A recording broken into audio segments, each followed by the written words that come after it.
Hey, so do you constantly feel uncomfortable in conversations?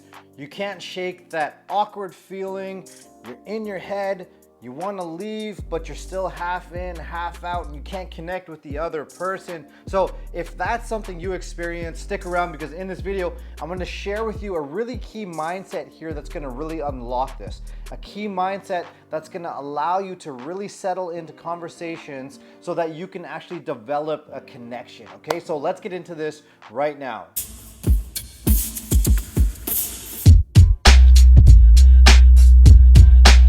All right, so if you're new to my channel, welcome. My name is Rubin Naidu, and I'm the creator of Trigger Free, which specializes in helping individuals overcome social anxiety. So if that's something you experience, consider hitting that subscribe button, and there's a bell notification that you can hit as well beside that so that you can be notified as soon as I release helpful videos just like this one. And if you want to connect with me on a more personal level, you could follow me on Instagram, and I'd love to connect with you on there. Okay, and so let's get into this really key mindset here that's going to help you really settle in and be comfortable and present and connected when you're in these conversations. Okay, and so the question I want to ask you is weird question. It's a weird question, but are you the predator or are you the prey?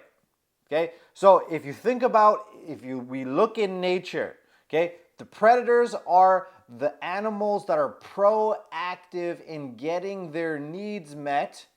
Okay, and because of that, they're thriving in nature. Okay, and the prey, that's the last thing that you want to be in nature. And as I say that, you might be feeling some resistance. You might be thinking, well, Ruben, we're not animals. We're not in the jungle attacking each other. We're not eating each other. We're human beings. 100%. Okay, so what makes us human is our ability to think about our thoughts and feelings and our behaviors. Okay, we have this expanded awareness where we can become aware of what we think, feel, and do. Okay, and with this expanded awareness, we can shift and change and update our behaviors and improve ourselves as human beings. Okay, so if you think about a lion or a tiger, okay, the lion's not sitting in the woods thinking, gee, how could I be a better tiger today? It's not having these thoughts. It's not contemplating the deeper meaning of its life. Okay, it doesn't have this expanded awareness, and because of that, everything that these animals do, these predators do, it's instinctual. It's on autopilot. Everything is automatic. There is no thinking involved. And so I'm going to make a suggestion here to you. Okay, remember we said the animals don't think about what they're doing. It's completely on autopilot, okay? But doesn't that remind you when you do your automatic people pleasing? Or when you're smiling and agreeing and you're in a conversation and you can't state your opinion and these feelings take over you and it feels like it's automatic and you have no control over it? Does it sound familiar? So the more that you get into that energy, the more animal-like you're behaving. Okay, so the reason that you're automatically agreeing, the reason you can't give your own opinion, the reason that you're completely catering to the other person and disappearing and staying small, that's all through social conditioning. Okay, you think about it. Maybe your mom was a people pleaser and then her mom was a people pleaser.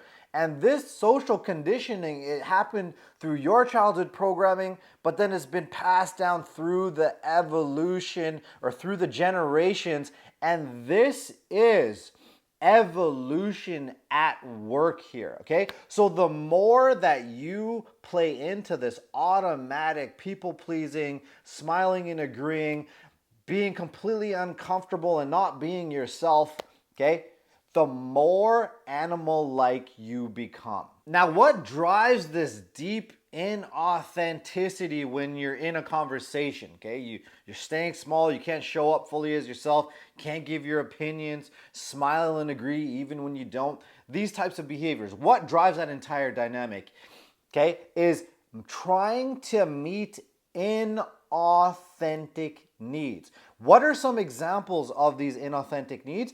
Is trying to get approval and acceptance, for example. That is an inauthentic need. And the further you try to behave in a way to get inauthentic needs met, the further you're going to disconnect from that other person. The further you're going in the opposite direction of an actual connection to that person. Okay, and so what's the opposite of inauthentic need? Is an authentic need. What's your authentic need? Why are you in the conversation in the first place? Well, it's to develop connection. True, authentic connection, to share who you truly are with that person, and then also to understand and know who that person truly is on a deeper level, okay? That's an authentic need that we all have as human beings. This is the need you want to get met. Okay, so I want to give you an example of how moving in the way and trying to get these inauthentic needs met is moving you in the direction of disconnection, okay? And trying to meet your authentic needs is moving you in the direction of connection. It's making you closer, feel closer to that person you're interacting with. Now, if you're dealing with a ton of physical symptoms and ruminating thoughts and it's way too intense to even be in a conversation, then I encourage you to book a call with me, and I'll put a link below the video. And I encourage you to book that call so you can learn more about how you can work with me and we can work together to tackle that anxiety. And I'll also link a video up at the end of the video that goes further into those physical symptoms and how to deal with those if that's something you're experiencing. So let's get back to this example here. This is very common when you have social anxiety. You're so anxious trying to deal with those physical symptoms and ruminating thoughts, okay? So what happens is when you first meet somebody, you don't remember their name. And then what happens? As you start going through the conversation, you start feeling guilty about not knowing the person's name. Or maybe they said something and you were so in your head you weren't listening, so then you start to feel guilty about it. You start to get in your head. But instead of sharing that out, instead of saying something like, hey, I forgot your name, or hey, I missed what you were saying before, I'm not with you anymore. Instead of being honest and telling the truth outward, you keep the secret in your head. Why? Because you're trying to meet an inauthentic need. You're looking for that person to accept you, approve of you. You don't want that person to dislike you, okay? And you move in the direction of disconnection, because how are you going to connect with somebody when you have all of that going on in your mind when you should be listening to the other person? So although you want that person to like you, you create the opposite effect. Another example is not being firm when you have to end a conversation. This is very common as well, right? You gotta go, you got shit to do, but what do? You stay half in the conversation, but your mind's somewhere else. You're thinking about, how can I end this conversation? I don't want to hurt this person's feelings. You're thinking about all the stuff you got to do. You're late for something, right? But remember, the reason you're not sharing it, the reason you're so scared about hurting that person's feelings is because you want them to accept you. You want them to like you. And because you're not actually being authentic about what's going on, which is you gotta go, you're moving in the direction of disconnection. Because although you are there in the conversation, there's too much going on in your mind for that connection to actually be there. So you're moving away, remember, away from connection. So remember, you gotta get that authentic need met, authentic connection. If you gotta go, you have to be able to tell the truth and say that and hold that firm. Because for example, let's say you're in the conversation and you find the courage to just stay absolutely firm. You have to go, you have things to do. You're actually doing that, you're sharing that and telling that truth to the other person in order to connect with them deeper, okay? You're actually getting on the same page. That person is actually understanding on a deeper level of the dialogue that's happening inside your head, okay? That's gonna move you closer together in connection. It's about quality over quantity, okay? It's the quality of the connection, and how do you truly deepen it, okay? Is you stay vigilant, absolutely vigilant about getting those authentic needs met, the authentic need for an authentic human connection. So again, if you missed our name, find the courage to be truthful. Hey, I forgot your name.